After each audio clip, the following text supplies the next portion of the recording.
U.S. Central Command targeting an empty oil tanker sailing toward an Iranian port to fill up in violation of the American blockade. And that sparked a quick reaction from Iran, launching its own ballistic missiles and drones toward Kuwait and Bahrain. The Pentagon and Kuwaiti military say those attacks were intercepted, but falling debris caused damage to Kuwait's airport, killing at least one person and injuring dozens. It's easy to lose count of the number of missile and drone strikes that Iran has taken against commercial and civil shipping and infrastructure. They're certainly not serious about a ceasefire. I think it's only a matter of time before kinetic strikes begin again. Despite days of back and forth strikes, President Trump says negotiations with Iran are still ongoing. And in a recent podcast interview, he even suggested their leaders have already agreed to not pursue a nuclear weapon. But Iran has given no public indication they're willing to do that. The president has all the cards right now, and we'll determine how we negotiate this. On Capitol Hill, lawmakers criticized the mixed messaging coming from the White House and pressed Secretary of State Marco Rubio on where the talks stand. Is the war still on, or is the war off? Well, epic fury has concluded. What you're seeing reports of, including last night, is the following. A ship will go through the route. Those ships will come under attack. The U.S. will respond to that attack. Later today, the House is expected to take another vote on a war powers resolution that would limit President Trump's ability to continue operations in Iran. On Capitol Hill, Caroline Shively, Fox News. We've just entered Iran and we're currently driving towards Tehran. I would say that the drive is probably going to take well north of 12 hours. And we come here at a pretty decisive time as the United States and Iran are trying to inch closer to a memorandum of understanding that would at first end the hostilities between the United States and Iran, but also pave the way for negotiations for a broader peace agreement that could then happen maybe a month, maybe 2 months down the line. At the same time, the security situation, especially in the Persian Gulf area between the U.S. and Iran, remains fragile and it remains volatile. Just overnight, there have been attacks that went back and forth. The United States hitting some targets on some islands in the Persian Gulf. The Iranians responding with ballistic missile strikes, targeting American installations in places like Bahrain and Kuwait. So all of that, of course, makes for a very difficult situation as the two sides say they are committed to try and reach some sort of agreement to end this war.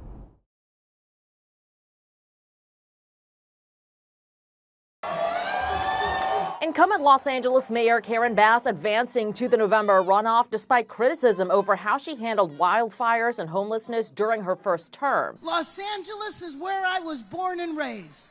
Los Angeles is the city that I love.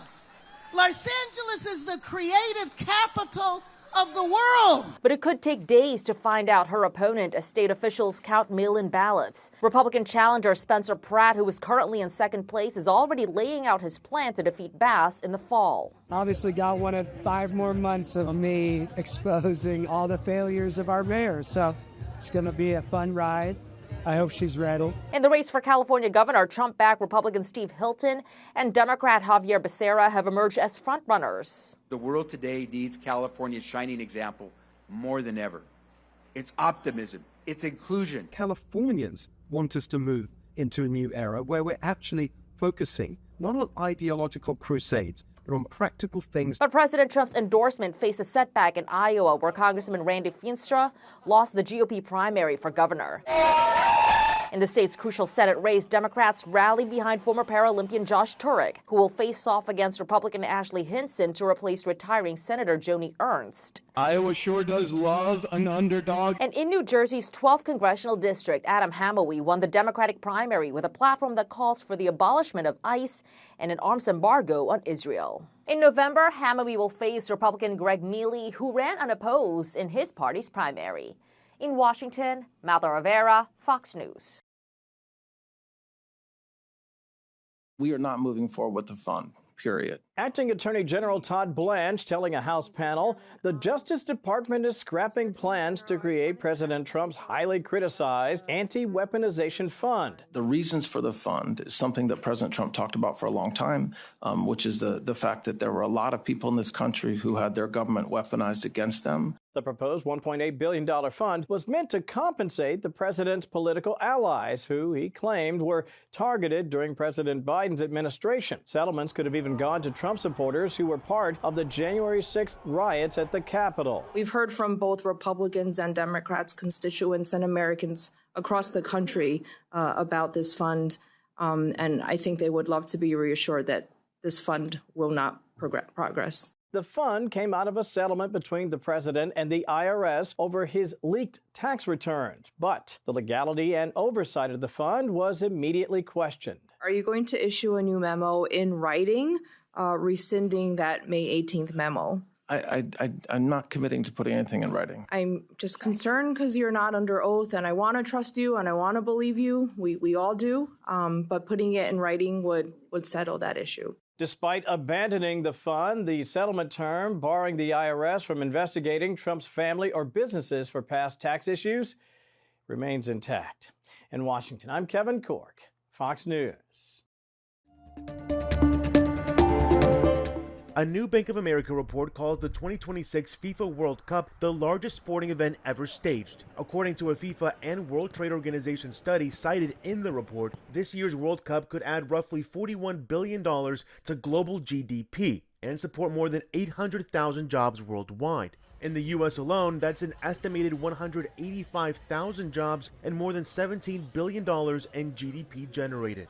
There's a number of industries that will benefit from it. Obviously, travel, you've got to stay somewhere, food and drink. You often find people sort of want to buy sports, gear. So obviously sporting goods are going to benefit from that as well. Beyond the economic windfall, the report calls this the first ever, quote, AI World Cup. Bank of America estimates more than 90 petabytes of direct tournament data will be generated, 45 times more than the last World Cup. 90 petabytes equals about 90 billion megabytes of data. Michael Hartnett says the scale of digital engagement is unprecedented. The final itself could use that day or those couple of hours during that final 7% of all global internet traffic, which is pretty amazing. But then again, you think about the last final that took place in 2022, 1.5 billion people watched that final. It's now 1.5 billion people watching the final and interacting with social media and engagement in this, that, and the other with it. And that creates a tremendous amount of AI that goes with that. I'm Ivan Rodriguez reporting. Ebola is triggering fears for the upcoming World Cup. Millions of visitors are set to travel to the United States, Canada, and Mexico for the Games. In the U.S., the head of the NIH and CDC is in charge of proactive surveillance measures. We have very purposefully put up testing tools and mechanisms at the major airports that people will be traveling through. U.S.-bound passengers who have been in the Congo, Uganda, or South Sudan are being funneled into 4 designated airports for enhanced health screenings. Meanwhile, the EU is stressing the importance of well-organized and functioning exit screenings in the airports near the outbreak. This is important to reduce the risk of importation to the EU and to minimize the risk of any transmission on board on long-distance flights through an infected, symptomatic passenger. Despite deadly protests in Kenya, the U.S. is still confident in plans to build an Ebola isolation center at a military base there. The State Department's working on this diligently, that they're going to be able to work out something with Kenya. The State Department is also considering naming a point person to coordinate its response to the Ebola outbreak in Africa. I don't want to use the term Ebola czar, but someone with the qualifications to sort of serve full time in the coordination of the interagency. The Democratic Republic of Congo's pre-World Cup match is hitting a snag. Citing health concerns, the Spanish city where the friendly game was set to be played has banned it. In London, Greg Palcon, Fox News. As the eyes of the soccer world turn towards Seattle, Skagit County is steadfastly staying local. Here you go, my friend. Good luck. The burgers and oysters, we haven't changed. It's the same thing you got 30 years ago. Conway's Pub and Eatery has stood for 94 years, but has never experienced anything like the 750,000 people expected to arrive in the region over the next 2 weeks. All right, I've got your Conway burger. The overall economic impact is estimated at around $845 million, but nobody really knows for sure how much of that will trickle down to places like Skagit County. Original tourism estimates have been downgraded in recent weeks due to lower than expected hotel reservations. So right in the back there where the where the sign is there, right in the middle. But the pub is adding an 85-inch outdoor TV and at least 16 more seats, expecting to draw spillover tourism from a packed King County. I expect that we will be busy, especially on a beautiful day. Skagit County is unique in that it's located about an hour north of Seattle and an hour and a half south of Vancouver, where games are also being played. Businesses hoping that makes this valley a center point for international tourism. Some of the amenities that we have are going to be a natural draw for people. The Skagit Tourism Bureau is promoting scenic pit stops along the I-5 corridor. This week, 6-foot-tall soccer-themed signs are going up in Skagit County cities, pointing the way to local businesses. It's a selfie opportunity and a place to find the letters in each town, and you know, that's another opportunity to just invite people into the downtown and find out what's going on in Mount Vernon and other cities in Skagit Valley. A rare opportunity to give the world a taste of Skagit County flavor. It's going to draw a lot of people into this valley. Ça que content ça fait plaisir pour moi. So mal jeune reste équipe là et puis avancer. Et sauf équipe là et tout côté n'a fait tout le monde là et puis I am very impressed. I am happy that we have the only Haitian from the country that's leaving the country to go and play for the country. So therefore, we cannot be any more prouder than what is happening right now. That's history, okay? So I was praying and hoping that I get to see the history. I'm touching history right now, you know, and God bless you.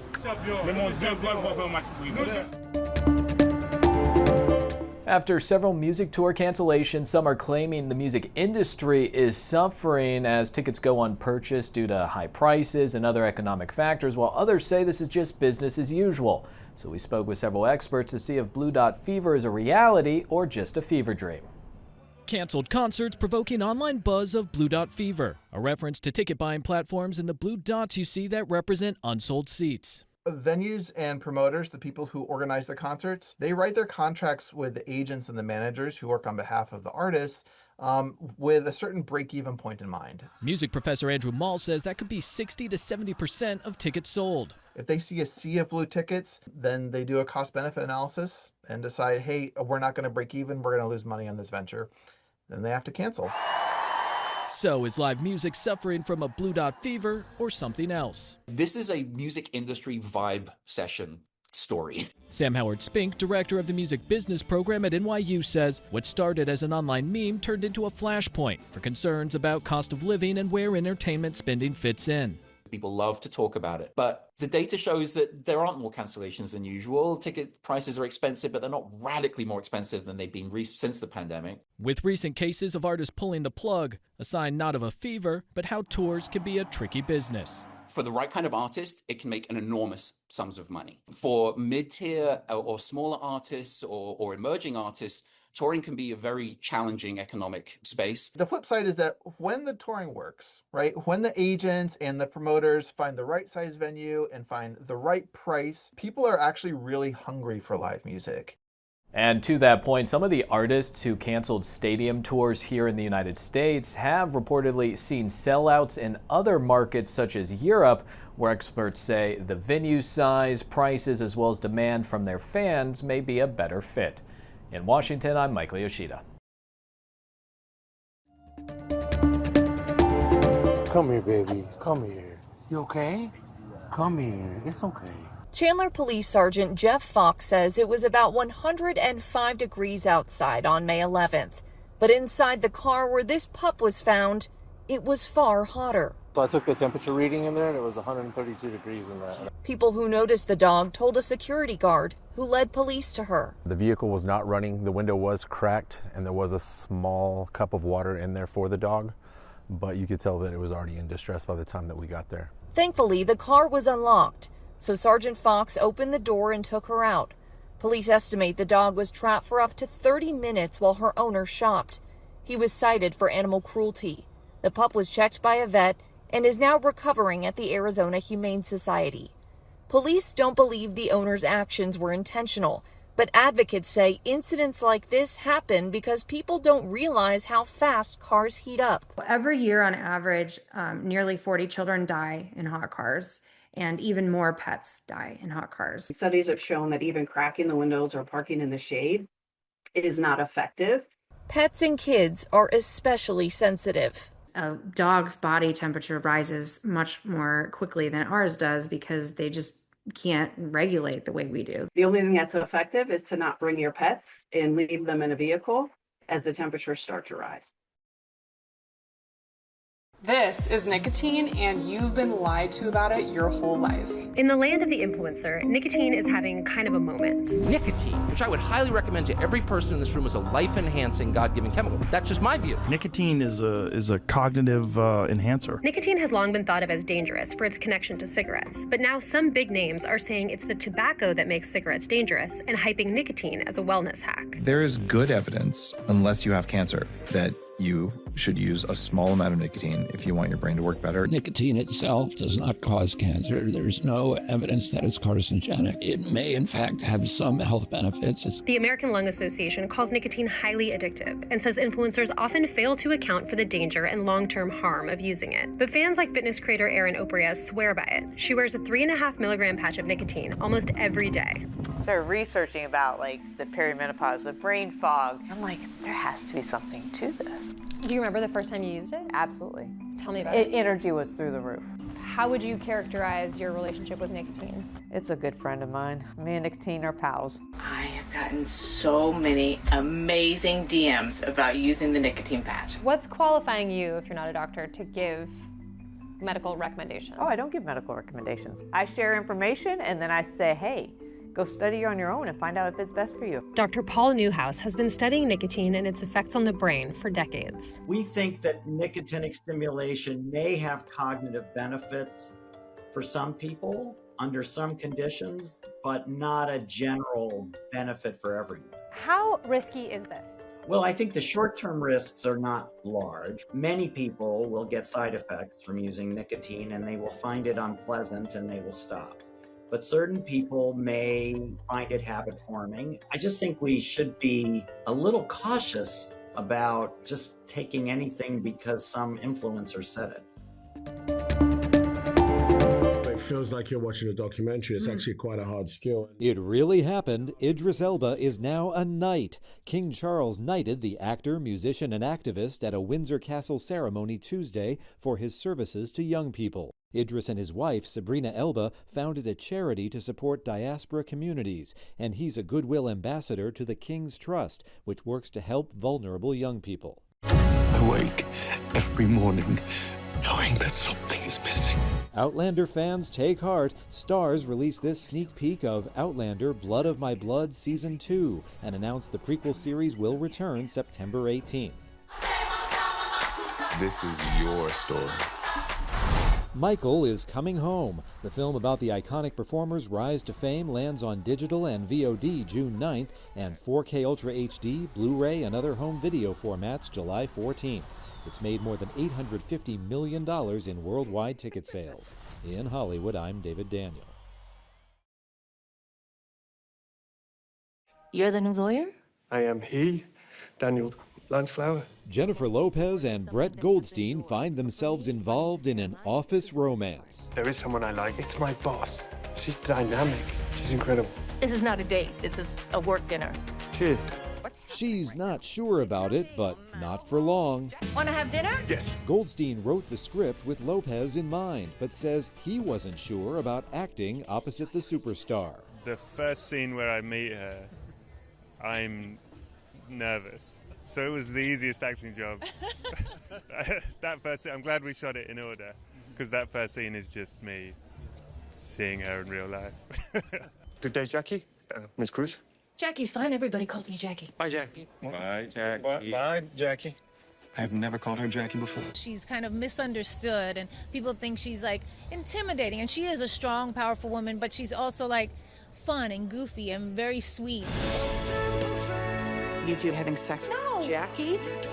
From day one that we were filming, we were all like, oh my God, this is going to be so good because they have that inexplicable thing. They were always laughing. I mean, they were just, you'd walk in on them doing a scene and they're just hanging out, chit-chatting. I mean, they just got along. It was so easy. Do you believe in magic? Honestly, since I first walked into your office, I believe in everything. In Hollywood, I'm David Daniel.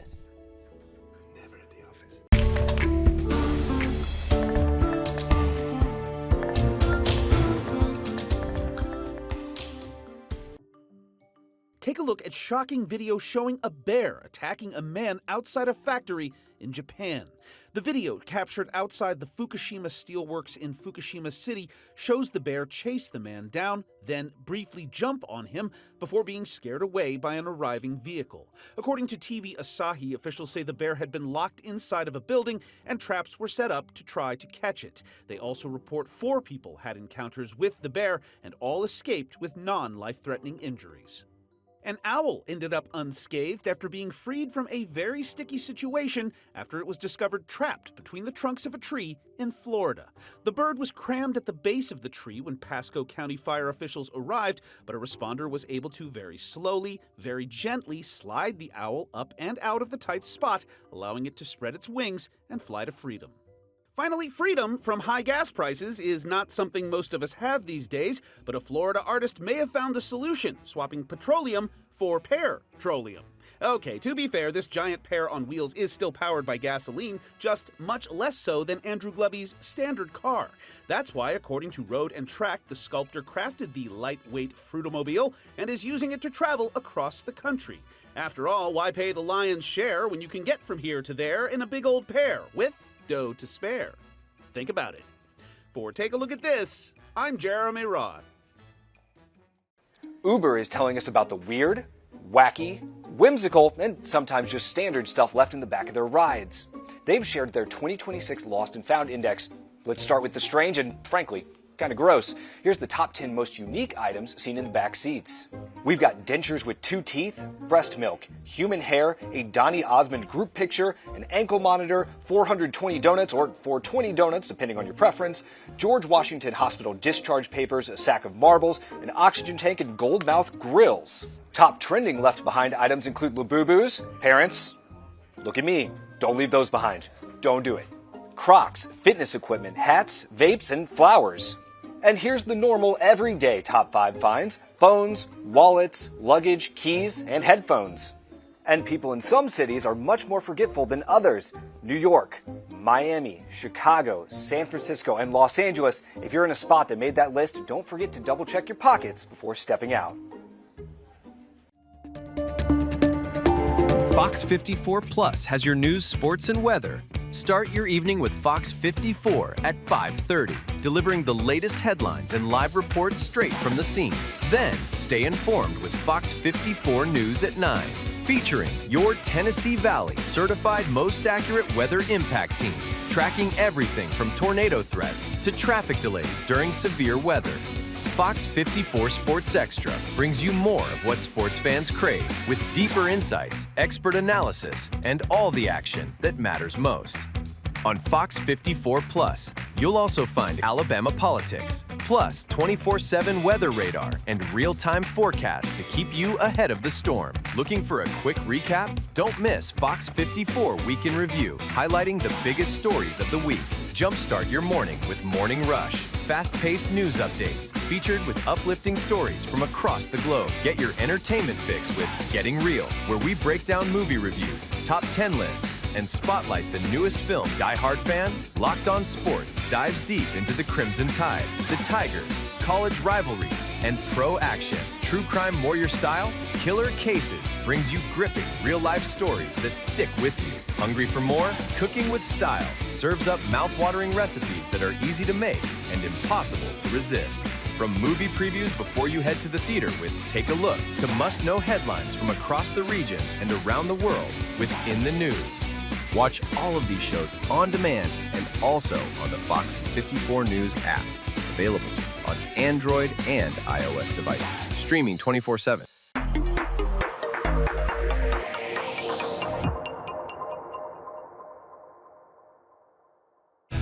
There's more to Fox 54 Plus with the Locked On Podcast Network.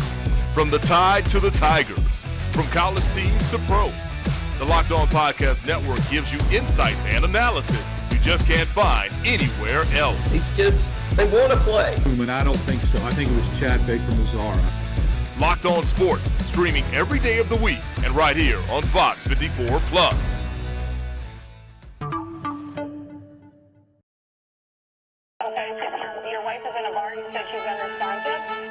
This is what he's going to tell you.